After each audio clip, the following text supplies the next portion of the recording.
two, three.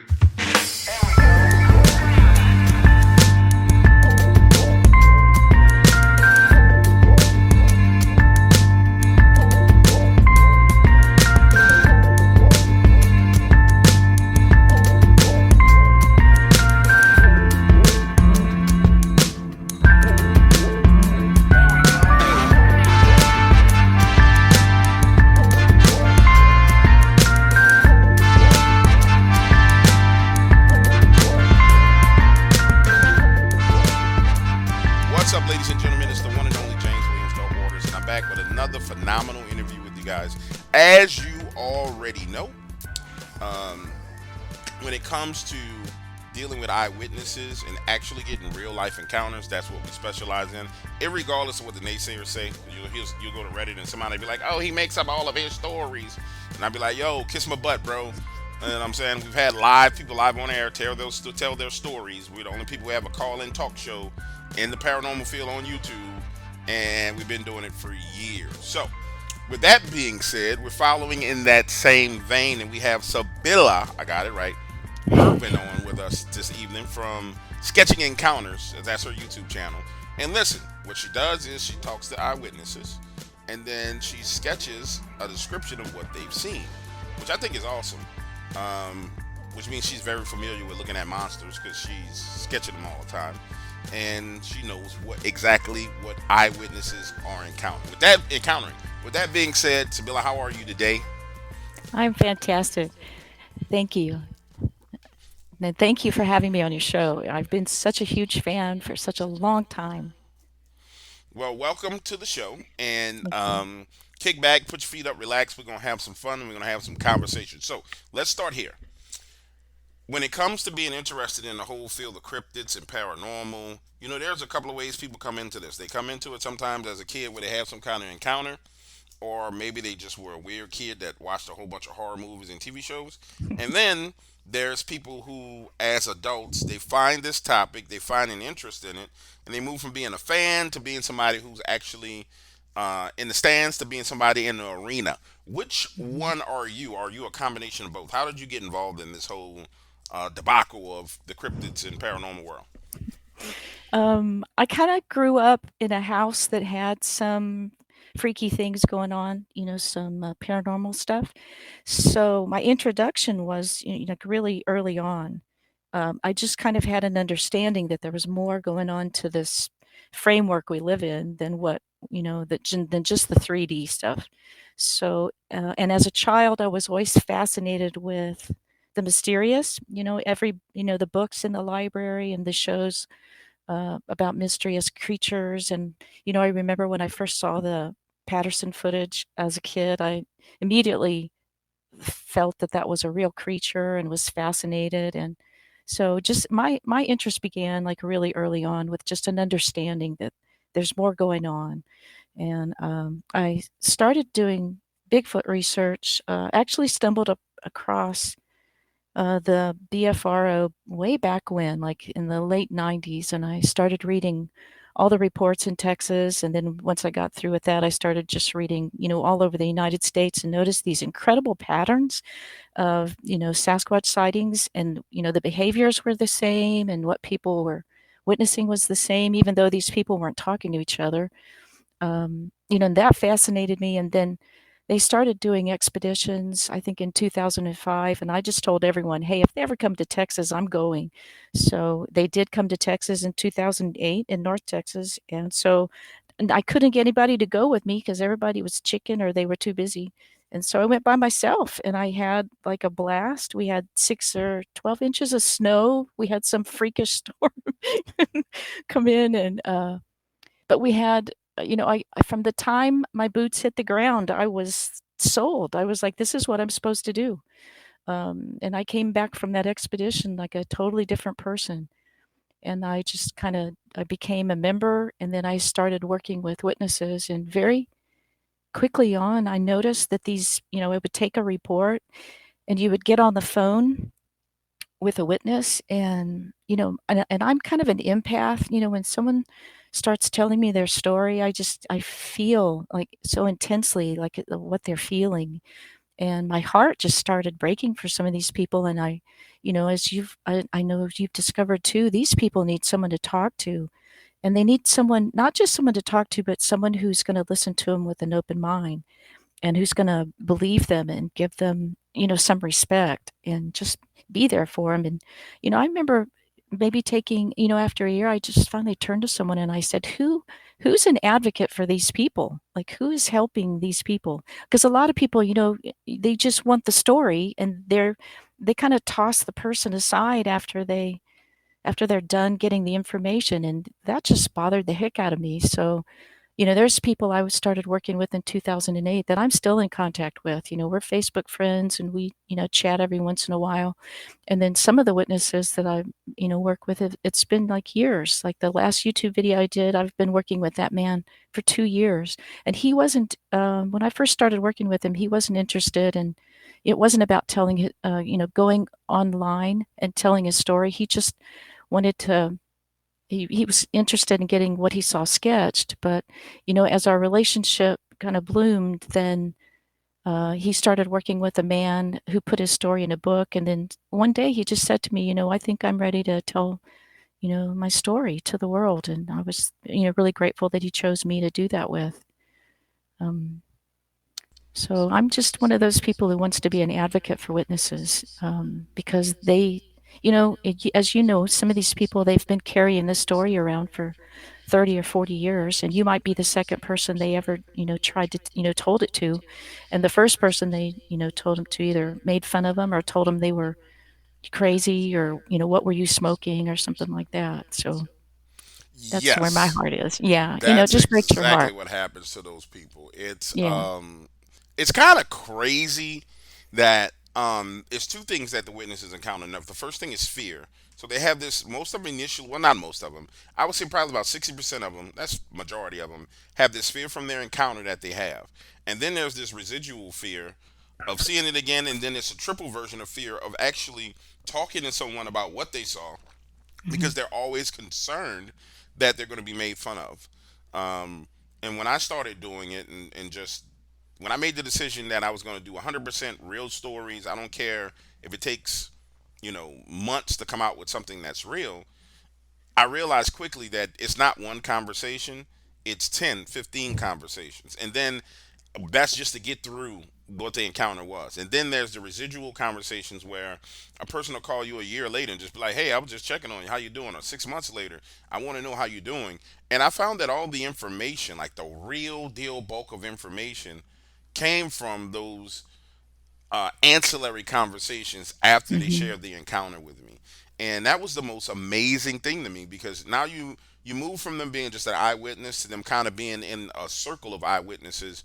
And some people get extremely close to you, Hmm. and they share a hell of a lot more. And then they start talking about, the dreams, the nightmares, the real fears, how it affect their family, how it affect their animals. And you realize, man, it's so much more to these encounters than just, "Oh, I saw something," and just getting to the Yes. point of what they saw. I'm pretty sure you've experienced that, right? Absolutely. And then sometimes they'll tell you the things, that they know are going to be accepted. And then, like, much later, they'll tell you about the glowing eyes, the eye glow, or about the infrasound, getting hit with infrasound. But they weren't comfortable talking about that at first. But as they get to know you and trust you, then they tell you more about the more paranormal aspects of what happened to them. Nah, they really do. And they when they start getting to the paranormal aspects is when it kind of gets freaky and wild. I mean, it's like, wait, Yeah. what? That happened? You serious? And at first, for me, it was kind of like, okay, this is a flesh and blood creature. That stuff you saying don't make sense.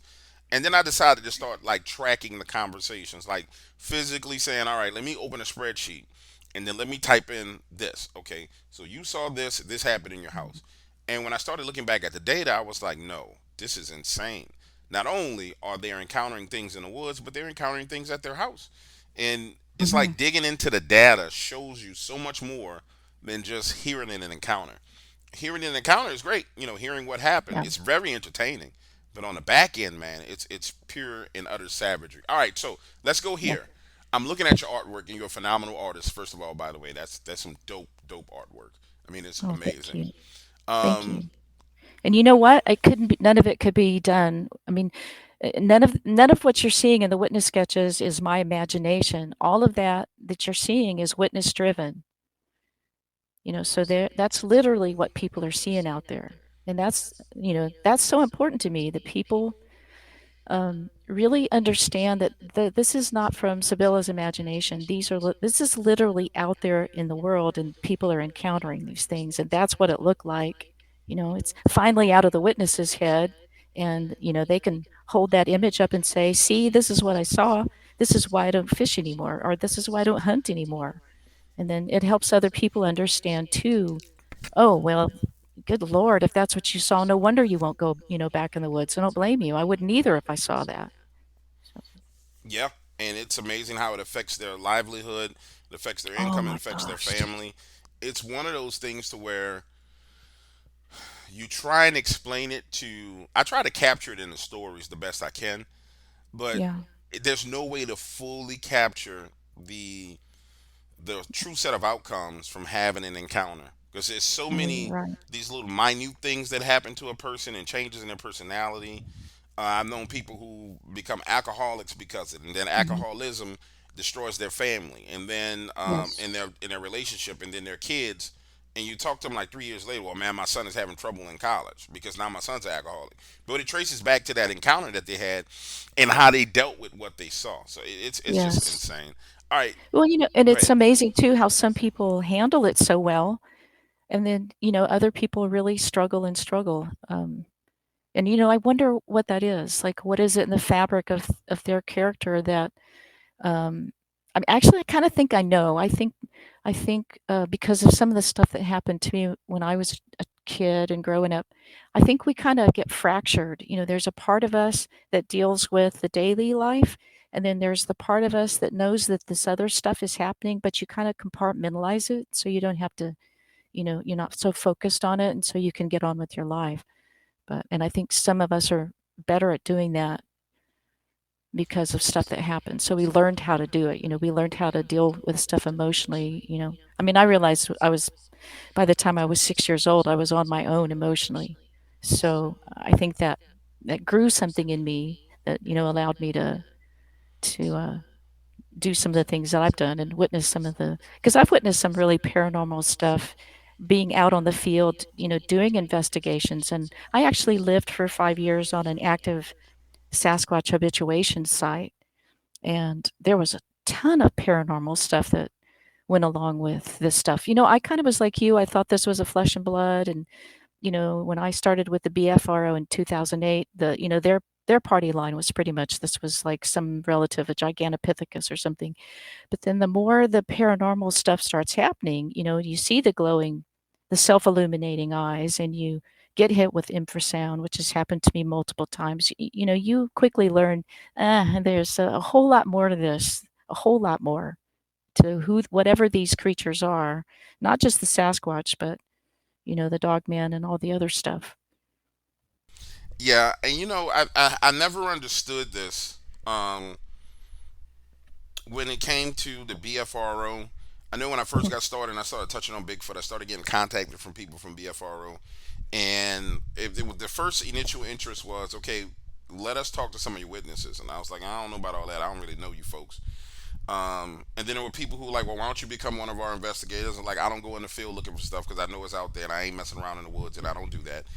And then I had these conversations with a few people from the BFRO, and it would be conversations about flesh and blood versus the spiritual nature of it and the paranormal nature. And those guys had hard lines that they drew in the yeah, sand. And I didn't yeah, understand the concept of why you would draw such a hard line. Um, it's my understanding now that they're starting to expand a little bit, which is a great thing because there's so much supporting evidence to there being more to this than just a physical flesh and blood creature. I'll give you an yeah, example. There's a lady in Oklahoma who was a Bigfoot researcher. She's kind of being tutored and mentored um, in her walk with Jesus right now, and she started telling stories about how she had these red orbs follow her from Mississippi to Oklahoma, and she had 10 acres of land, and she would see these red orbs in the trees. and not eyes, but orbs. And so they would dance on these tree branches, um, every night. She would look out the window, they dancing on a tree branch. She would go outside, it's dancing on a tree branch. But the first time she saw those red orbs were when she saw Bigfoot in Mississippi. Well, finally she gets to the point to where her husband, who's a preacher, says, you probably want to stop investigating and kind of fall out of agreement with doing investigations. So she breaks off and falls out of agreement with being an investigator and stops the whole thing. Um, and as she's doing it, she's outside looking at those orbs. And the minute she falls out of agreement with it, like, I am no longer a Bigfoot researcher, I'm no longer a paranormal investigator. I rebuke all this, blah blah blah blah blah, by the power of the blood of Jesus Christ. Her exact words were, the tree limb that these orbs was on snapped. And we're not talking about a little bitty limb. The whole limb snapped and fell to the ground and they disappeared. And I said, well, did you Wow. see anything there? She's like, no, it was just the orbs. Her husband's like, no, it was just the orbs. And so when people start talking to me about Bigfoot, Dogman, and I say, no, dude, there's other stuff that's associated with this, um, I know it because I talk to the people all the time. I just thought it was a underserved portion of this field that nobody really talks about it. And then, Mhm. for example, when you talk about the supernatural things, um, there's researchers that I talk to on a regular basis that they'll go out into the woods, they'll do an investigation, they'll come home, everything is fine for the first 3 days, and then them and their wife start arguing, and they have this tension in their household, Mhm. or their son's attitude will change, and they start having behavioral issues. But they didn't have any of that before they went out into the field. Yeah. And if the longer they stay away from the field, the effects die off and it goes back to normal. Then they go back out, come back, and it all starts over again. So it's like, okay, what is really going on that creates this type of activity and behavior? And I just think people Mhm. need to talk about it. So you've Yeah. experienced supernatural and paranormal things. Give me an example of some of the things you've experienced. Um, like in the house that I lived in, where the active, habituation site was, it was formerly the Erickson Project. Um, I don't know if you're familiar with that, but the stuff would move on its own. Like one evening I was sitting in the living room reading a book, and there was I used to lift weights, and so I had, the barbell, and you had the 10-pound weight, that fit on the bar. Well, I had taken the weight off, and I'd set it against the wall, right by the door, but it was on the other side. You know how the door has a trim, and so this weight was on the other side of that trim, and it had been sitting there for at least 3 months. And I was sitting in the room quietly reading, and all of a sudden, that weight came off the wall and rolled to the center of a doorway and then dropped. Oh, hell no. Yeah, and it was a hardwood floor too, so it fell and it did the kind of rattling and reverberation, almost like it had been spinning. It was very strange, and I sat there and I looked at it like, how how? I mean, it startled the hell out of me, but stuff would literally just move on its own. One time I used to charge my phone, but I put it across the room. And one time at 2 in the morning, the phone just literally jumped off the table where it had been. And, just inanimate objects would move, and there would be voices, there would be footsteps, there would be, one time there was an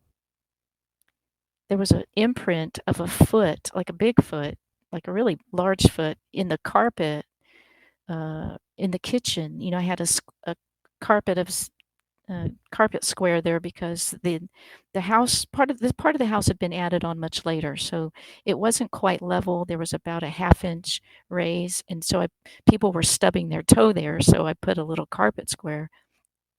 Well, one morning there was a a footprint embedded in the thick pile of that carpet square. And my son was living with me at the time, and so I just looked at it. I took a bunch of pictures of it, and I did a little video of it. And then when he woke up, I stood there and I just kind of pointed down. And he looked down, and his eyes got huge, and he freaked out. And he said, "Now they're coming in the house." It's like, because they would knock on the house and tap on his window and do things like that, smack the house, go stomping across the porch. Another paranormal thing is I got some very interesting thermal footage that I've never really shared when I was at the location. But and you know how thermal cameras work. Um, Depending on how it's set, something with the heat signature is going to be white. At least that's how it was with this. This was a FLIR camera, and all of these. I have images of these moving it, creatures that are bounding like a hellhound, come Mm-hmm. bounding come bounding over this berm, and then at the bottom of the berm, this massive black feature, like something just pops up from below the berm and then goes back down. And none of these have heat signatures. They're black. They're all cold. That's spooky. It's creepy. Yeah, very creepy. One time I was in the kitchen, I'd made coffee, and you know how people have those racks and you have your pans, pots and pans hung up on there with little hooks, and so you can get to them real easy. I walked by that rack and something hit those pots and pans together so hard, like that, like if you just stood there and you smashed all the pots and pans together on their hooks so that they're banging back and forth together as they're hanging. That's what something did.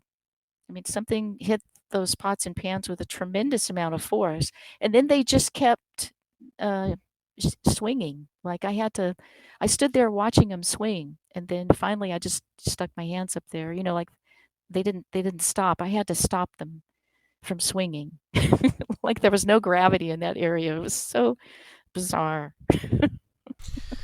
That is what I'm talking about, and unfortunately, people don't speak on that as much. And you know what? I'm just going to tell you, ladies and gentlemen, a whole bunch of stuff that you don't know.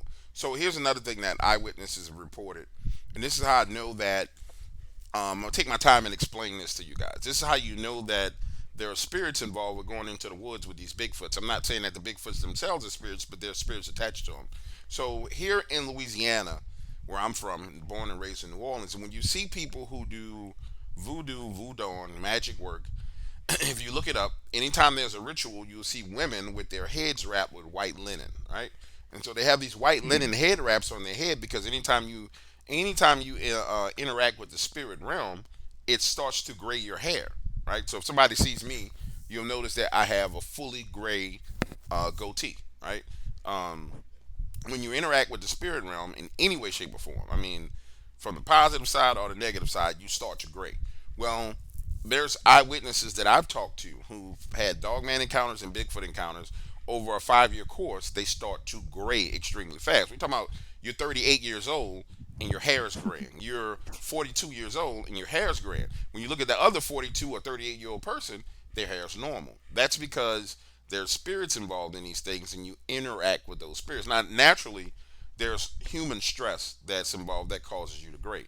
But when you see Mhm. somebody graying completely and they're just going gray, it's because there's spirit activity around them. How does the hair turn gray? It's because when spirits are involved, the way they manifest themselves is by sucking your life force in order to Mhm. manifest themselves. So therefore, what happens? Your hair turns gray, and there's been. I'm not gonna go that deep, but all I'm gonna tell you is this: here in New Orleans, people know and understand these things. That's a way to where you know if you go into someone's house and they're 30 something years old and you see certain candles lit and they got gray streaks in their hair, whether it's male or female, you're like, oh no, I'm about to get up out of here because homie in here doing that stuff. Yeah. You know what I'm saying? You learn these things. Yeah. Like homeboys in here working that juju, working his mojo. You know, I'm getting the hell up Yeah. out of here. So Yeah. you learn those things growing up in a city like this, and people don't understand these things. And I tell you, Sibylla, I was reading one of my comments on an interview I did, and the guy was like, "Man, for a Christian, you know so much about the spirit realm. I think you practice magic." I'm like, "No, bro. I grew up in a place where everybody practices magic, Mhm. so it's common knowledge to us down here.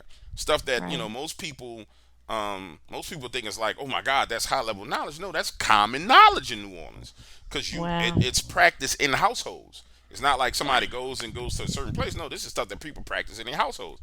So you learn those things. But that's another sign. Just Mhm. talking about real eyewitnesses and the effects that it has on them. That um, Mhm. tumors, some of them benign, some of them cancerous. Um, Mm. Things touching on them at night where it's like they're laying in bed and things trying to roll them over and touch them or pull the covers off of them. All those kind Yeah. of little things happen to those Yeah. researchers, and Yeah. it's insane. That's why I tell people all the time, I am not a field researcher. I don't need to go out in the field to deal with all that Yeah. stuff. I just don't want to. Right. You know. Right. And you don't need to go into the field to help people either. You're helping plenty of people just by sharing their stories and talking to them and being there for them. That's fantastic. These witnesses, oh my gosh. I mean, and some of them, I was talking to a man earlier this week who lived on a property for 5 years, and he was, he felt like the whole time he was there, he was being stalked. And they weren't even that aggressive, but it completely changed his life. And he's still in therapy for it because, um, and he never even saw them, but he said just knowing that they were there, I'd hear them walking in the Johnson grass. They would slap the house, they would throw rocks on the roof and do stuff like that. They would eat the fruit. One day the tree has fruit on, the next day it has absolutely none. So he knew they were there. He said, but it's and he was like crying on the phone, and my heart just goes out to him because even though he never saw one, he just felt stalked by him for those 5 years. And he says, I stopped hunting, I stopped fishing, and he says, I'm gonna, my life has forever changed. Just the knowledge of what's out there changed him. I mean, and I think sometimes we deal with people who've been so traumatized that I kind of, sometimes I, like, it kind of shut me, stopped me down after I got off the phone with this man. I was like, you know what? I'm so used to people being screamed at and, you know, uh, in life and death situations that I sometimes forget how impacted someone can be just now knowing that these things are real and that they're out there, and what an effect even that information can have on people. No, it's a horrific effect because now the context of their mind has to change. It's no different than when a kid learns that the stove is actually hot. You say, "Hey, kid, don't touch that stove. It's hot." They're gonna keep on touching. The minute they learn that that stove is hot, the whole context of, "Oh, this gonna hurt me," it changes, and that's what happens to people. The whole Yeah. mental context changes. Like, wait, the world that I thought existed, the way it Yes. existed, is not what it is, and so Yes. it's Yeah. a some people grapple with it and they accept it. Other people go through depression. They go through all these other different things. What I tell eyewitnesses all the time is, I say, listen, just because you've now come to the knowledge that the world isn't exactly what you thought it was, doesn't mean that you don't exist and don't operate in this world and in this field. Now you're presented with a choice. So this is on your property. So what do? I tell them, look, go sit down with a pen and paper and make a decision. Go through, list all the things that have happened, and judge if it's really negative or if it's something you can live with. If it's something you can live with, then we walk through the process of taking authority over it and letting them know, look, bro, you're not gonna be rolling up here slapping on my windows. You ain't doing none of that. Me and you gonna beef out. But if it's something that's so negative that it's gonna keep you in a state of fear, I tell them, look, time to pack up and get up out of there. And Right. um, and in some cases, that's a huge inconvenience for people. But they have children, they have babies, and they're like, nah, I'm done. You know what I'm saying? I'm over this. I'm cool with just leaving. So it presents a choice. And if the person talking to them is responsible enough and they're not just worried about, oh, I want to get your encounter and put it on the air. If they really care, then you say, listen, you got a choice now. You know what it is. You come to the realization of what it is. No need to be overwhelmed. No Hmm. need to be afraid. Now you have a choice. It's a blessing. You know that Right. this is real. Most people don't Right. know it's real. And moving forward throughout the rest of your life, when weird stuff happens, the average person will brush it off. You'll be like, why are all these crows squawking outside of my house right now? You'll say, that might mean something. The other person will be like, them birds just noisy. You like, nah, let me go figure out what the hell that means. You know what I'm Yeah. saying? And it's a blessing, but if you look at it the wrong way, it does no good for you. Yeah. Well, isn't that the truth about life in general? Like how you hold things, and how you can reframe it for yourself, and turn negative into a positive. That's a special power that we have, and if you use it, you know, some people just become victims to stuff, and then they give all their power away to it, which is really sad. Um, Yeah, and for me, growing up in environments I grew up in, you better reframe everything. You can't, Hmm. because it'll destroy you. You know what I'm saying? The things that you see, Yes, the people that going like, nah, I'm not gonna let that dictate my whole future. That was ugly and vicious, but nah, I'm gonna let that one go and keep it moving. And exactly. it's just it's an opportunity for people to do that. It really is. Now Yes. let's talk about your artwork. When did you first start drawing? I mean, and when I say this is phenomenal, this is some great artwork. When did you start actually like doing this artwork? Was this something that you were able to do as a young kid? Because this is great artwork. Oh, thank you. Yes, I started drawing when I was probably 5 or 6. I was in love with horses. I still am.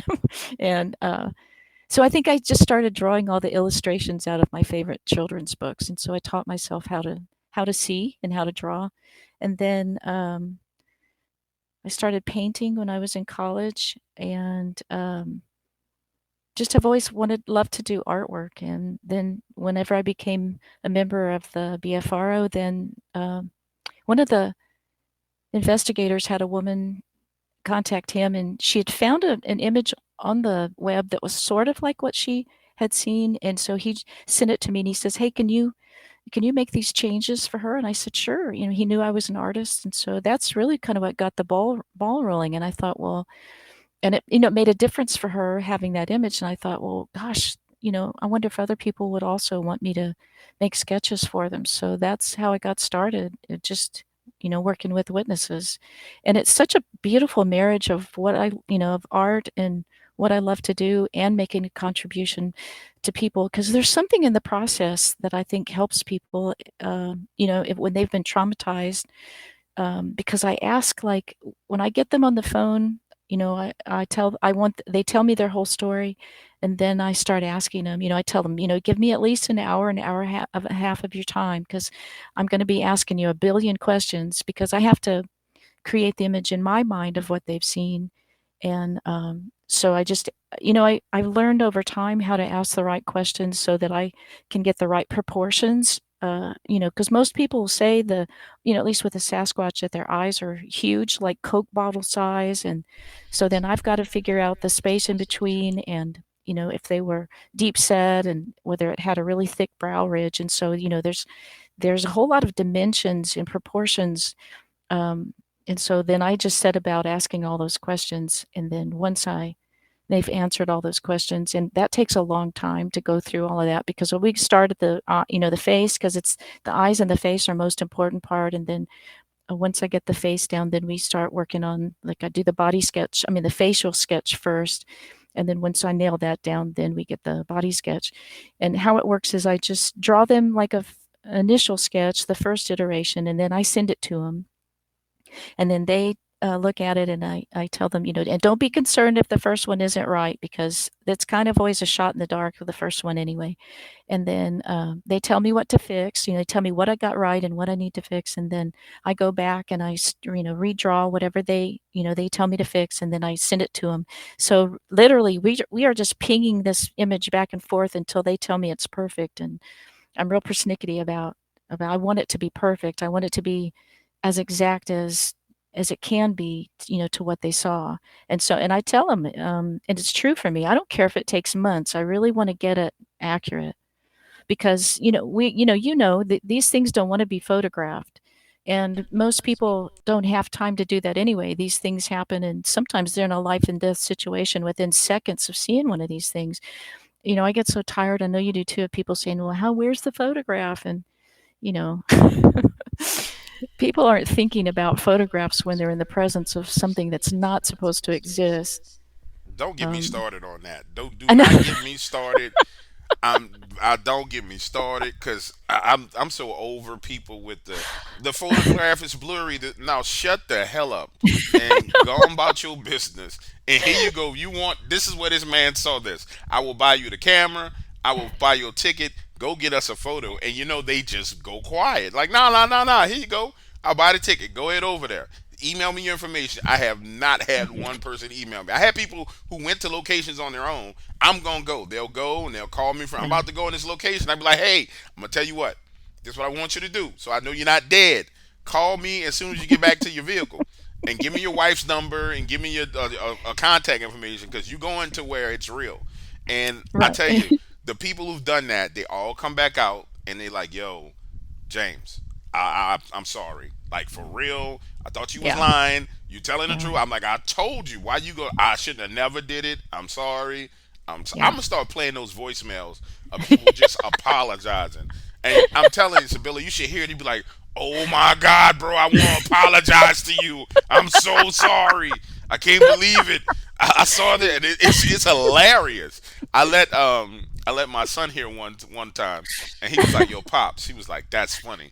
I was like, "Yeah, son. They don't believe me. They think I'm lying." He's like, "He believe you now. He definitely believe you." But Yeah. Oh, it's I crazy. think you should. I think you should do that. I think on one of your YouTube shows, just play people saying how sorry they are. I mean, especially that moment where they really get it. I think that Hmm. would be an awesome show. I would love to listen to them eating crow.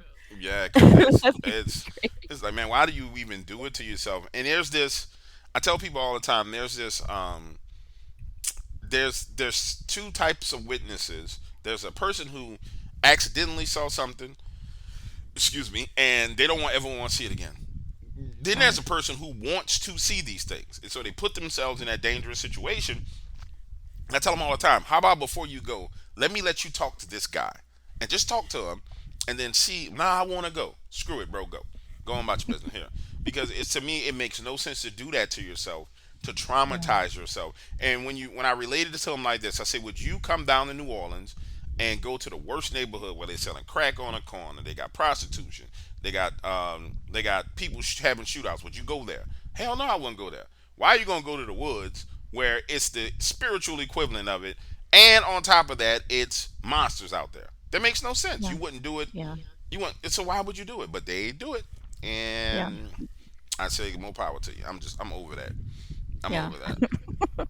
Well, and there is the other side of the coin. There are people who have had, really benign experiences with some, of these, at least Sasquatch, not Dogman. I haven't really spoken to anyone who's had a benign experience with the Dogman, but some of the Sasquatch, things. In fact, I'm working with a man right now who a Sasquatch saved his life. And he's still struggling with the whole thing because he got so physically injured by what happened. A bunch of he was on a logging site and a bunch of he was walking on some logs and they came loose and they rolled down on top of him. Um, and he was underneath these logs and a Sasquatch literally lifted the logs off of him. And then then some people loggers discovered what had happened and they called air life and they saved his life, but he's still incredibly traumatized even though the Sasquatch was helped him. But there are those people who have benign experiences. There are those people who have these things living on their property. I'm working with a guy in Georgia and he's got them on his property, and they let him know in little ways when they're dissatisfied with the fact that he hasn't put some treats down there for him and stuff. But, so you've got that other side of the coin too. So I don't know. There's definitely the other side of the coin as it pertains to Bigfoot. But I'm gonna tell you, Yeah. Dogman is a gigantic a hole. I don't care what nobody say. Like Dogman trips out, and I tell people all the time, I prefer you go look for Bigfoot than Dogman, because Dogman is I don't I think I think it's the I think it's the them wanting to establish dominance over people. They are a Yeah. holes, and they do Yeah. stuff that just it boggles my mind, the level of intelligence and the things that they will go through to intimidate a person. It's like, yo, you don't even have to do an individual like that. Like, you don't have to stalk a person from window to window to window in the house. Yeah. And then when they get scared and go in the closet, go to the wall, the exterior wall where the closet is, and just tap on the wall. They do stuff like that. I'm like, yo, why? Oh It's God. like, it's crazy. Like, Yeah. and they do it. And they do it, and they terrorize people, and that's their MO. That's why I tell people all the time, man, just be careful what you ask for. You know? Yeah. And I've heard you speak of them before as well. And you kind of, if I understand, you kind of feel like there is a physical component to them and a multidimensional or spiritual component to them as well. Oh, Is that I'm right? yeah. There's a physical component and there's a Yeah. demonic component. I ain't Yes. gonna straight Yes. up Yeah. manifesting in condos in downtown Atlanta with glowing red eyes in the bedroom. Nah, that's a demon. You know what Yeah, I'm saying? I'm yeah. sorry. That's a demon. Yeah. Yeah, and I agree with you. And, a lot of the people who have seen these things feel that radiation of evil from these things. Like, if it could have gotten to me, it would have killed me. I have no doubt. I've worked with some that have said that. Yeah, and I Yeah. mean, even with Bigfoot encounters, people don't give that. That's kind of rare when it comes to Bigfoot, and it's more that's prevalent with Bigfoot when people do stupid stuff like you went into the nest, like ADW. I found this place, and it kind of looked like the branches were curved down, and then there was brush stuffed in them, and you can tell. I was like, yeah, you went into his living room, bro. Like, why would you go in there? Yeah. Walking up on that. I'm not from the woods. I'm from the city, but I know that looked like somebody's house. I'm not going in their house uninvited. And then they have these negative encounters where they're being intimidated and it's just off the chain. But for the most part, it's like, we saw you. Get the hell out of here. No, not with Dogman. It's the polar opposite. It really, really is. Yes. Yeah, no, I don't ever wanna see I don't ever wanna see one of those things, like, not ever. And I'm drawing them for people. In fact, if there's a place where I can share some of the witness sketches with you, I'll be happy to do that. Um, the one I'm working on right now, he was seen by it, this was seen by a sheriff, former sheriff, and these things were only like 3.5 feet tall. There was three of them, and it was really late at night, and he was on a country road, and he's foggy, and so he was going slow, and he looks up ahead and he sees in the fog, he thinks it's three people fighting, and as he gets closer, he realizes these aren't people. He thinks it's two males and a female, and that they were probably fighting over the female. And the one of them picked up the other male and was literally just raising him over his head and smashing him on the road. He said it picked him up and smashed him about 12 times, and then threw him into the ditch, and then turned and came for him, like with his hands up, like coming for him.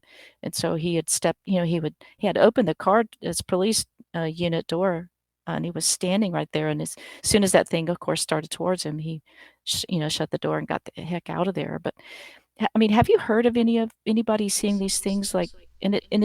Looks kind of like it wasn't black like a lot of people describe, but it wasn't 8 feet tall. It was kind of coyote, between coyote and possum colored, but 3.5 feet tall, but the same kind of structure, with the hands of a human and the arms of a human, but the torso of a human, but the legs of a dog. Have you heard anyone describe that, like 3.5 feet tall? No, I haven't heard him describe anywhere near being 3.5 feet tall. That's the first time I heard of that. That's that's kind of spooky too.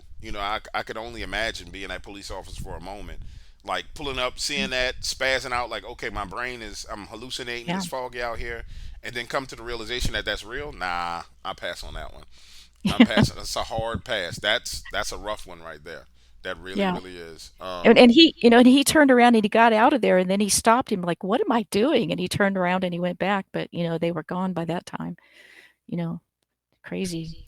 And then I just finished a sketch earlier. It's on my website, for a woman who's a paramedic. And this happened 4 miles away from her house. She was on her way to work, and she came around a corner, and this thing is in the middle of the road. Like, it's taken up her entire lane. There's a deer, and it's eating the deer. She said, I'm a paramedic, so I've seen intestines. She goes, this thing had its hand in the deer and had pulled up a huge thing of intestines. When my lights hit it, that's what I see as the gray intestines. And I had to swerve. She had to swerve into the other lane. Thank God there wasn't a car coming, and try to stay on the road and get around it. And she said it was she raises dogs. She said it was huge. It wasn't I asked her, I said, well, if it had stood up, how tall do you think it had been? And she said at least 7.5, 8 feet tall. Yeah. Mm, that's our buddy dog, man.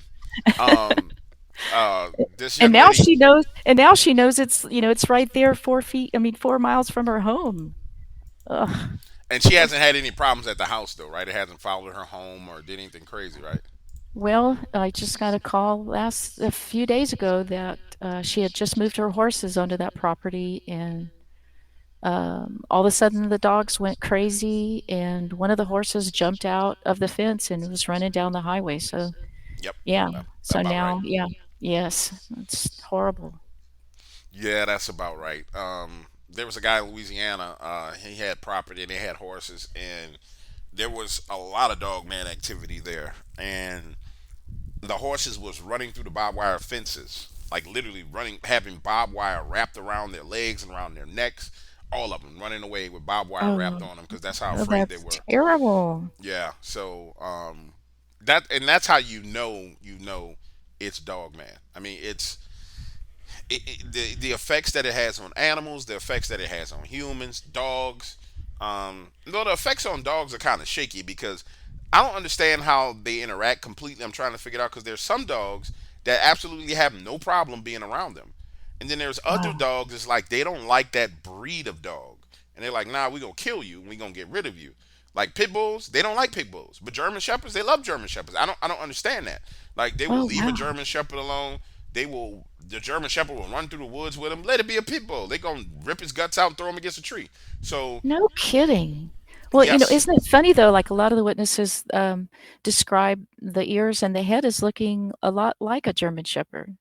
yep, exactly. So I don't know if it's like if they like, yo, you my cousin, so we gonna hang out, and they like this little pit bull, this big head pit bull, we gonna kill him. But Yeah.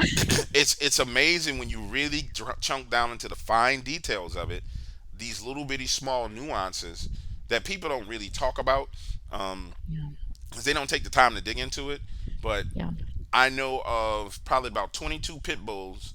12 of them were taken and killed. The rest of them were just severely injured, scratched, traumatized to the point to where they won't go outside or they won't come from under the house from seeing these Wow. things. So, but when it Wow. comes to German Shepherd, it's like, yeah, we just gonna hang out and play, like legit, running through the woods with them, hanging out. The owner's like, No hey, come kidding. back, where you going? And just take off running. Like, what the hell is this? I So, have never heard that before. That's really fascinating. yep. Um, and those are the little minor nuances of dogman encounters that over time I started to pick up on.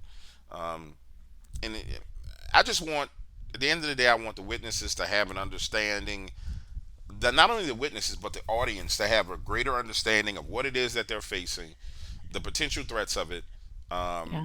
and the ramifications of pursuing it. It's one thing to have an encounter. You're on the road, you see it, Right. like the Right. police officer. I guarantee you that police officer didn't have too much happen when he got home. It wasn't one of those things where, oh my God, he might have had some nightmares or freaked out. But I guarantee you he wasn't having a whole bunch of paranormal activity. Now, if you're that Yeah. person who goes out searching, researching, going into the woods, looking after him, it's almost like you making an agreement to chase after this, and from Yeah. then they chase after you, whether it be Yeah. in the physical form or the spiritual form. It's like you open yourself up to it. And I tell people all the Mhm. time, be mindful of what you're doing, Right. and Right. you have to be 100% mindful. So it's just one Yeah. of those things. I try and get that point across. Hopefully, people get it. If they don't, they're just gonna learn the hard way. That's how I see it.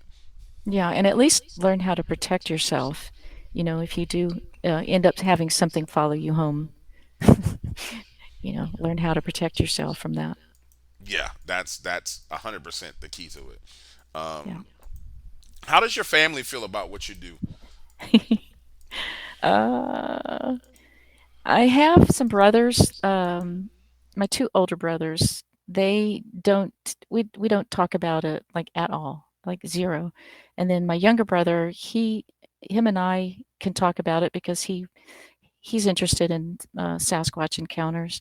And my sister, she's great with it. And my kids, they absolutely support me 100%. Well, that's cool. Because Yeah, a lot of people's families, they like, nah, you tripped out. What are you doing? Well, what do you yeah, mean? Like they get embarrassed. My family doesn't give a damn. My family's like, yo, do what you do. Um, and if like my sister, if she hears something at night, she'd be like, well, the twins were looking at something in the closet and it's freaked me out. Come over here and get rid of it. I'll go over there, do some prayer. So they just accept it. But it's a lot of researchers whose family just sometimes they abandon them when it comes to it, and yeah. those are some of the ramifications of chasing after this. I don't like it when it happens to people, but it kind of is what it is. Oh, I've seen a lot of investigators get divorced. Oh yeah, for Yeah, sure. Yeah, yeah, because the husband's, like, massively into it, and the wife is, if she's into it too and she comes with on, on the expeditions, then it's all good, but if it's just a, one up thing, it doesn't usually go very well for marriages. And I know myself, I'm a single person. If someone treats what I do as like oh, that's a cute little hobby, no. It's like you're out the door, buddy. Right, right. Because it's not a hobby for me. For me, it's kind of a calling to do this artwork for people and to help them and to be there for them. I feel like it's part of my reason for being here. Well, no, that's what I found is I've compartmentalized it enough to where um, the people around me, they understand this is what I do, but it Hmm. doesn't make me who I am. And Hmm. so I haven't allowed this to become who I am. A lot of people allow like their profession. It doesn't matter what the profession is. Like an engineer, like I'm a classically trained engineer. You go into an environment with engineers, their life revolves around the fact that they have a degree in engineering. So they are an engineer. Like, no, bro, you're a Yes. person who studied Yeah. engineering. Your Yeah. whole behavioral patterns, your whole mindset does not have to stem around your employment or your profession. No, I'm a person Right. who happens to be an engineer. And oftentimes that's what happens in this field. You'll talk to people and they'll be like, "Well, I'm a Bigfoot researcher." I'm like, "What else do you do?" "I'm a Bigfoot researcher." I'm like, "Nah, bro, you shouldn't be running around telling people that." You know what I'm saying? Like, what do you mean? Like, dude, that's what you do. That's one of the things you do. Tell me about you. "I'm a Bigfoot researcher." Oh crap, I can't even hold a conversation with you, bro. Yeah. Like, who are you? "I'm a Bigfoot Yeah. researcher. I'm a Dogman researcher." Dude, you're Yeah. crazy. No, You got to that's get it not together. healthy. No, it's not No, healthy because it's that's not what they healthy. identify with. You know what I'm saying? So Yeah. now your No, whole yeah. identity is tied into this thing. And it's like, nah, Yeah. bro, that's not who you are. Are you a father? Are you a husband? Are you a niece, a nephew, a son? Are you interested in cows, horses? Talk to me about who you are, bro, not Bigfoot, Yeah. And I Yeah. think that's where a lot of things go off track, like in this field with like the drama and the craziness, is because Yeah. people they identify as I'm this, I'm a researcher, I'm a dogman researcher, Yeah. and so there's this conflict and I'm rambling, I'm sorry, but No, this that's is real talk. Like they identify as that thing, and so therefore there's no common ground for me and you to hold a conversation on. Like my common yeah. ground is I'm a father. I have two sons. They're teenagers. I practice combatives. I shoot guns. I like smoking cigars. It's a lot of ways we can find some common ground. You know what I'm saying? Right. That's right. And Yes. this one thing over here, you stuck on that. I'm like, all right, bro. I'm gonna let you go ahead and be over there. And you're a researcher, buddy. Go ahead. Awesome. So Well, the researcher is just such a huge word anyway. yes, Some people call themselves researchers, and all they do is sit behind a computer screen. I consider if I don't. I mean, I'm a field researcher. I love to be out in the field. I love gathering data. I love recording. I love um, audio recording, and I love video recording, and I just love documenting. I really enjoy that aspect of the whole thing. I'm with you. And here's the thing. In this field, the term researcher is so broadly used. Yeah. And I said this before. People got pissed. I said, okay, you're not a researcher unless you have documentation and you're able to present evidence of what you research. Like, there's this girl and her husband that were down here, or boyfriend. They were down here in New Orleans, a hellbent holler. Forgot your girl's her first name, but they go out into the field. They went to the LBL. They did a whole bunch of expeditions to LBL. I'm watching them. They're taking temperature, wind pressure, wind Right. direction. They're taking all these things, and I'm watching the documentary. I'm like, yo, y'all really doing research, right? Like that's how you research something. They're Yes. taking the conditions. I'm like, nah, that's actual research. But on the other hand, just walking through the woods and you're looking at sign in the woods is not. You're not necessarily being a researcher. You're out. You just doing some field investigations. Take that same approach. You taking pictures of things. Okay, what was the temperature? What was the lat long of that location where you saw this? And when you start documenting things, now you're doing research. All that is designed to be put in some kind of report and put out to the public. If you haven't put it in a report and put it out to the public, how are you a Mhm. researcher? Have you if Yeah. you've never presented data? And that's the thing that completely throws me off. For example, all of the drawings that you have that I've been looking at, as I look at these drawings, I'm remembering things that witnesses have shared with us and shared with me and told me. And Mhm. even some of the things that people have even said they've seen in their bedroom in their closets, which actually look a lot like some of these drawings. So I'm saying to myself, okay, this is a form of research. You know, if you Mhm. attach the Mhm. eyewitness encounter to the drawing, okay, now you Mhm. have physical, or you have illustrative research of what people saw. That's Right. research, you know. But Yeah. this field, they throw me off with I'm a researcher, and it's just Yeah. such a broad term, and nothing Well, comes of it. they ego is all involved in it too, and that's not good. No, So, it's not. It's not. But yeah. that's Yeah. involved in everything, you know.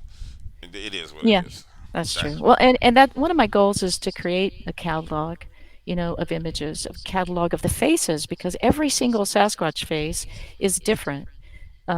Every single one. There is one sketch I did for a man in Montana, no, in Washington State, and he, at 5 years old, was seeing this female, and he got to know her so well that when him and I worked together, there's something about the accuracy of that image that when I'm working with people, sometimes they'll go to my website and they'll say, Sibylla, the one that's from, Colorado or Montana or Washington, well, it had eyes, sort of like that, or, they'll pick elements and say, this is kind of, the head kind of look like that and the face kind of look like that. And then I'll create a whole new composite sketch.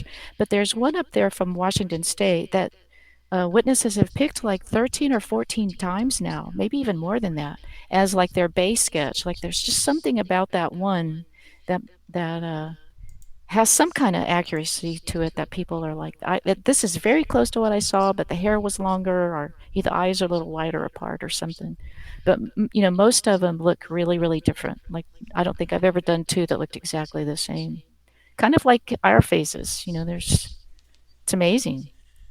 no, it absolutely is. And I tell you, um, prior to um, I don't want to say anything bad about anybody because so let me say put it to you like this. So I had this conceptual idea, and I was going to use some funds from another project to actually invest in this because one of the things I've noticed for field researchers is they go out into the field, right, and there's this foliage of Bigfoot blending into the trees, and I've seen plenty of video evidence of like there's a Bigfoot there. You have to really look at it hard. You see its face, you see its eyes, you see Mhm. its brow, but it's blending in with the foliage, right? Yes. And I was toying around with this idea of getting someone to create a program that when you uploaded images and illustrations of Bigfoot faces based on eyewitnesses encounters, it would actually use the camera in the phone combined with AI programming. When you pointed your camera at the woods on your phone, it would be an app, and you know how you have the little box where it identifies a face. It would Yeah. use that data to identify the face, and you wouldn't know where to take the picture, right? And see, Wow. it's things like your illustrations that are very important because now you can start molding and crafting tools that actually make it a possibility for someone to investigate and then kind of offset the standard, oh, that's a blurry photo, I don't see anything, blah blah blah blah blah. So Hmm. imagine you pull out your phone, you take a picture, and now that photo of that illustration of the Bigfoot that's loaded into the server pops up next to the photo that you took. So now you can compare the two and say, okay, well, this kind of looks like this, and you can outline it. Now you can present it as evidence. And when we get to the point in this field where we've taken advantage of the actual technology, the advances in modern technology, and combine it with the field researchers' experiences, the eyewitness encounter data, now we can really get to the bottom of, all right, this is really out there in the woods, and I have evidence of it. I just don't think that um, I'm not sure if people are ready for that because Yeah. there's more it's like it's easier to sell a mystery than it is to just tell the truth. You know what I'm saying? So the mystery is Absolutely. what gets the views. Yeah. Once you get to the truth of it, people are like, ah, I'm bored with it. It's real. I've seen that before. You know, it's kind of like I did that video in Florida with Blue, and it was like people saw the dog man. It's like, ah, that's dog man. Awesome, great. What the next one at? I'm like, what you mean? What the next one at? Like that's Wow. the dog man. Well, I'm looking for the next Mhm. one. No, that's dog man. What are you talking about? We don't need. It's like, yo, I'm done with y'all Yeah. people. It's the mystery that Well, people want. and I think part of the problem is the movies that we watch. There's like nothing's left to. I mean, look at all the monsters that are in all the movies that these kids are growing up watching. So It's Yeah, just there's you know nothing left to the I, imagination, huh? yeah, so let's on to the next monster. And the reality of it, that's actually what somebody's seeing. It doesn't really hit them. It's kind of just like, oh, we're watching a movie. You Yes. know, yeah, it's But it's a real not. monster. You know what I'm saying? Yeah, I never yeah. lose sight of the fact that like, that's a monster, bro. What do you got? It's a monster. Look at the monster. And then they're like, we seen that before. But no, it's a monster. It's real. Like you got it on video. Mhm, That's a monster. Like Kerry Arnold, before God rest him in peace. Before Kerry Arnold passed away, mhm. we um we were talking. He emailed me this whole bunch of pictures from his investigations. And he was like, James, look at this. I'm like, yo, bro, that's a monster. Yo, look at this one. I'm like, bro, that's like 14 feet tall. That's a monster. And I kept on looking at him like, Kerry, how far away from you? He's like, about 100 yards away. I had the camera and I got this expensive camera. And I was like, so you stayed 100 yards away from that monster? He was like, yeah. I said, man, you crazy. He's like, I'm going to get you out in the woods. Hell no, you're not, Kerry. I'm not going in the woods with you, bro. Come on, man. No. Under no Yeah. circumstances am I going somewhere where I know that is. I'm talking about it looked like the Incredible Hulk. Legit, the Wow. Incredible Hulk's head. I'm like, that's the Hulk from the movies. That's where they got the Hulk from. No, bro, I'm not doing that. Yeah. It's just not Yeah. happening. So Yeah. No, I I don't don't know. blame you. I guess the word we're looking for is people have become desensitized to it. And Desensitized. Yes, I I think just don't. that's very true. Yeah. How do you get desensitized? How do you get desensitized to a real monster? I just don't understand it. Well, I don't think they do when if they actually encounter one. They don't. When people are in the presence of these things, I think a lot of people forget that are just watching some of these shows. You don't know what's happening next. There's this 8-foot creature out there, and he's really pissed. That you're there, and he can rip the door of your vehicle off, and rip you out of there, rip you into pieces, and you don't know what's going to happen in the next second. And I think a lot of people forget that. Especially the people that are like, well, why didn't you shoot it, or why didn't you pick up the camera? There's this one man from Washington I worked with, and he was bear hunting with his son and his daughter-in-law, and he had dropped them off, and he was going really slowly down a Forest Service road, and nobody had been on this Forest Service road for a long time because the area had been closed for 5 years, which I find interesting. Like, why was it closed for 5 years? And then, so they had opened it, and they were the first people in there hunting, and this thing stood up right next to his door, like he's just literally a couple of feet away, and the Sasquatch's feet are below him because his truck is up on the road, but he's looking right into the face of this 8-foot tall thing, and it's really mad. It lurks at first across the hood of his truck, and I think maybe his family or something is over there because he didn't immediately look at the witness. And then the witness said, "Oh my God!" And when he did that, then the Sasquatch turned and looked at him, and then opened its mouth and roared like so loud the poor guy's ears were ringing for like 4 days. And he said, "Sibylla, I had a camera, I had a rifle." He said, "When you're in that moment, that's not what you're thinking about. You're thinking, what is he going to do next, and am I going to die?" Absolutely, no Yeah, doubt about it. yeah, No doubt about it. And that's why I think that talking point is what it is. Those talking points come from people who are like armchair researchers or people who are just Facebook researchers. That's the only time you really hear that. Like anybody who's ever had a real encounter, anybody who's been in the vicinity of these creatures, they yeah, know outside of like a field researchers with like kahunas of steel that just go out there. I saw a guy today. I think it's like Squatch Talk podcast. He's just in Wisconsin. He's got a Bigfoot on camera, and he's just standing there talking and recording. And I was like, bro, you have kahunas of steel because his hand is shaking. You can see it, and he's just recording and he's just talking. There it is. I see it. Do you see it? I'm gonna zoom in. I'm like, this guy's crazy, and he's there like 45 seconds recording. I'm like, bro, you the man. I have so much respect for you. You are the man. But yeah, outside of those people, the average person doesn't understand. It's like you yeah, just ride along in your car and Dogman run across the road. You ain't about to pull out no camera. You're like, what the hell is that running across the road? And where did it come from? So, yeah, and those are the things that we have to push back on as a community, as a whole, and say, look, y'all got to stop this behavior. The behavior that you're doing actually ruins it for people. And what I found, Sibylla, is also there's a layer of that behavior that's kind of coordinated. I think we got like Yes. a GSE. Trolls. No, it's like Yeah. government sponsored entity trolls that are there, but it's so Absolutely. coordinated. It's like, yo, I don't even understand what their objective is. I tell them all the time, I'm like, I don't understand what you're trying to do, and it Yeah. makes no sense. Like, who hired you to do this is just dumb. That's because Yeah. that's not how you.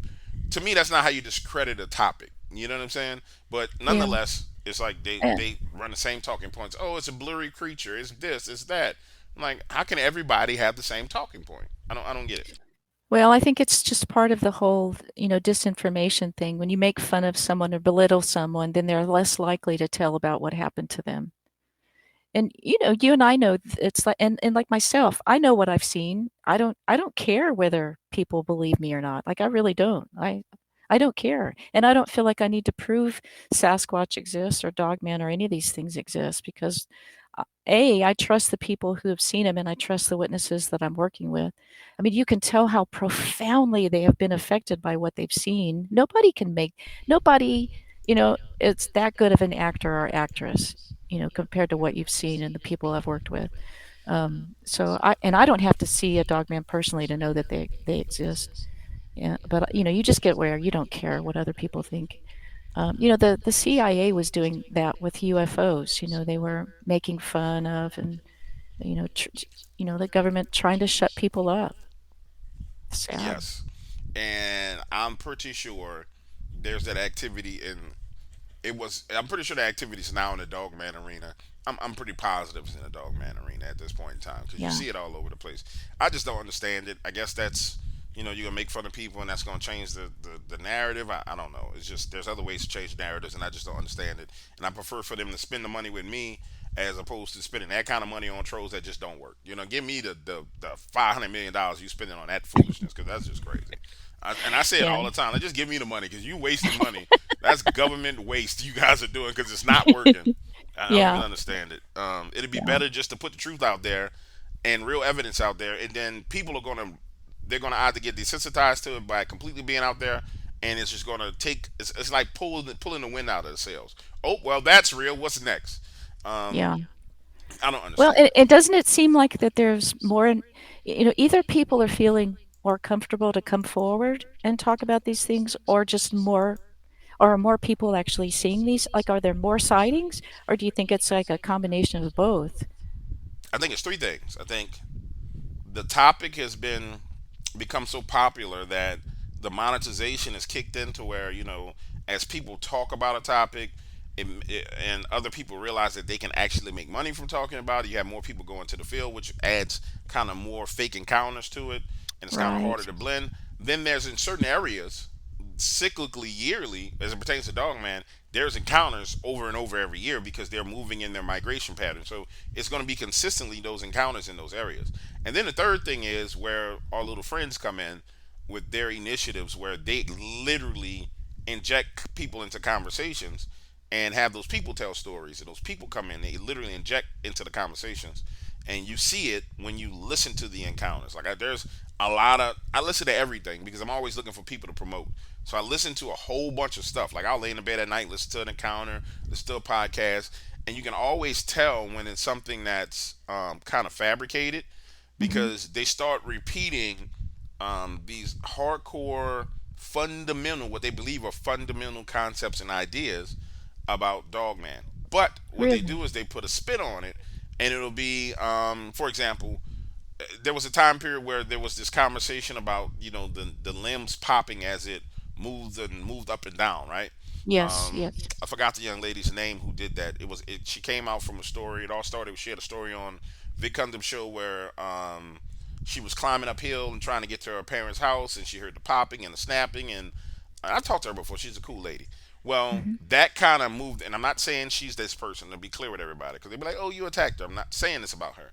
But Yeah. what you'll find is they'll take her, that knowledge and information that came from her. They'll take something from you. Right. They'll take something from like a Josh Turner, and then they'll Yeah. blend it in and meld it into the story. But if you are Yeah. just a listener who just listens to content every now and then, you don't know it's an amalgamation of all these different things. If you're somebody who's in the field, you're like, nah, that's too many coincidences. You took a little bit from over here, a little bit from over there, a little bit Yeah. from over there, and you baked the cookie, and then you gave me a cookie, and I'm like, I don't want to eat that. So, Yeah. um, you see it, I see it all the time, Yeah. and that's Yeah. just, but that's the nature of the game. I don't know. Yeah. One of the things I'm always so impressed with witnesses is they focus, like when they see something, like if they're in the presence of, like, say, a Sasquatch, and they tend to focus on one particular area. Like if they have a really clear view of the face, that is burned into their mind. Like the every detail is Hmm. burned into their mind. And when I start working with them, it's so impressive because I'll send them the first iteration, and they will tear it apart because they know what they saw, and it's just so cool when they said, no, the eyes are that's completely the wrong shape, and the corner was this way, and then they direct me and I fix it, and they're like, yeah, that's pretty close, but it's not it yet. And there've been sometimes I've probably done 15 iterations just working on the face because they know what they saw, and it's just burned in their mind. And to me, that's fascinating, and it's impressive to me. Witnesses are just I love witnesses. They are incredible people, and the courage that it takes, to tell your story, to call up some stranger and say and make yourself, it's kind of like cutting your guts open and letting them all fall out, and sharing not only what you saw, but how it made you feel and how it impacted your life. That to do that with a total stranger, I mean, that's kudos to them and the courage it takes to do that. And thank God that there's people who are willing to do this for us, to so that you and I don't have to go outside, and experience all that. Thank God for witnesses, and for them trying to warn the rest of us, hey, this is what out there, this is what happened to me. Wow. No, I'm with you on that, and that's another thing, and I'm pretty sure you experienced this. See, that level of detail that they're able to, like, it's almost like it's visually burned into their brain. It That's been is. my number one strategy on figuring out if they're lying or not. By I'll hear what they say and I will start interjecting a lie into it. So if they said it had a huge brow and a flat nose, I'll let them talk, and then I'll go back over the description. And I was like, okay, so we're talking about a creature with a huge brow, kind of like a European type nose. These eyes, and I keep on talking. They'll try and cut me off, and I'll just keep on talking, and then they'll go back and correct it. No, I didn't tell you that. I told you it had a flat nose. Oh, my bad. I'm sorry. I thought you said a European, like, straight nose. No, it had a flat nose, man. I'm telling you, it's a flat nose. Then I'll go Yeah. back and I'll change another thing. And by the time they start getting aggravated, I'm like, all right, so they told the truth, because they start getting agitated. Like, man, you're not listening to me, man. I thought you, Yeah. nah. I'm like, I'm sorry, man. I took that in my notes wrong, but I'm just testing them to see, and I just keep on Yeah. adding details to what they say, and you'll be amazed at how easy it is to tell who's lying because that Yeah. liar over like 3 loops or 3 cycles of that, especially if you do it over a course of a week, like Monday, Yeah. then Wednesday, by Friday, they done forgot what Yeah. they said on Monday, and now Yeah. you change the whole description of what they said, and they just sitting there agreeing, yeah, that's what it looked like, and it did this, and I loop them again, and you said it had this pointy nose, right? Yeah, yeah, and I'm like, man, this dude lying, like, bro, there's no way you don't remember the nose, and I'll be like, all right, buddy, I'm gonna think about doing your story. I'll call you back and let you know. I just delete the phone number. I'm not doing that with you. Right. Yeah. But it's those little bitty things that's how you know the eyewitness is telling the truth. Yes. They're amazing. Really. I mean, they're amazing people, and the strength that they have, they're in the willingness to share. And it takes a lot of work with me and witnesses. I mean, they really have to. It takes a lot of time and patience with me, to get it right. And I deeply appreciate each and every one of them. No, I can tell you have a good spirit on you. You have a real patient spirit. I can feel it on you, and I think they're blessed to have someone like you to be able to interact with, as opposed to some of the other people out of here. Out here, we're running up on our time limit, Sibylla. So here's what I need you to do for me. I need you Yes. to tell everybody where to go to find you. Tell the eyewitnesses who want a description of their Dogman or Bigfoot drawn how to get in contact with you. Tell them where to find your drawings so they can find it, and Uh, how to support you. More importantly, how to support you. um, they can find me at my website, it's just SibyllaIrwin.com. And the all the witness sketches are in the galleries. There's several galleries, so there's a witness sketch gallery, so they can go there and look at all those. They can contact me on my website. There's just a contact page, and they just send me an email, and then I get right back to them. Um, really, there's just I mean, I have a store if people want to buy. I make handmade things, and that's really how I support myself. Is I make um, tumblers, epoxy tumblers for people that are Sasquatch related if they want. Actually, that can put anything on them. So I sell my artwork, and that's how I make a living. So if they want to go buy merchandise, that's great. But really, just um, there's so many people who will just email me and just say kind words. Like, I deeply appreciate who you are and what you do for witnesses. And literally, that's James. That's just like the wind beneath my wings. Just knowing there's out there, people out there that understand who I am and what I'm trying to do for people. That's it means a whole lot to me. Just their support. They're just their emotional support. Like on my YouTube channel, I just started it last year, and so I've only got 5 videos up there. But one of those has already got 3,000 views, and I just so deeply appreciate that. And if they would go subscribe, that would be great. I would appreciate that at Sketching Encounters. And people just leave like the most incredibly kind comments, and I just appreciate each and every one of them. No, and that's that's the thing. Um, Supporting people in this field is a very very important aspect of it. To me, it cuts down on all the beef and all the drama. It lifts people up. It allows them to actually express themselves and help the eyewitnesses who are out here. And I think that if audiences actually support, I mean hardcore support their favorite creators, the Yeah. people that their favorite creators endorse and work with, it really will push this field a lot further along. And it's going to Um, take the push of the audiences to get this to where they actually get what they want, which is the evidence, And yeah. so, ladies and gentlemen, I encourage you guys to head on over, subscribe to the channel. At minimum, go on and subscribe. I'm going to do a post of that channel now on YouTube, and then if you got a Mm. couple of extra bucks left over, go and buy some artwork or donate some money. Help out. Do what you do. Y'all Thank can open up your pocketbooks and help out. All right, so Billy, Mm. man, it's been amazing, darling. I'm so happy we had an opportunity to hang out and talk. I enjoyed it, and I'm Me gonna have too. Wes get you back on soon, and we're gonna chop it up again soon. Let's do it. Thank you so much for having me on. And I deeply appreciate all the work you're doing. No, Thank you thank so you. much. I Uh-huh. appreciate it. Yeah.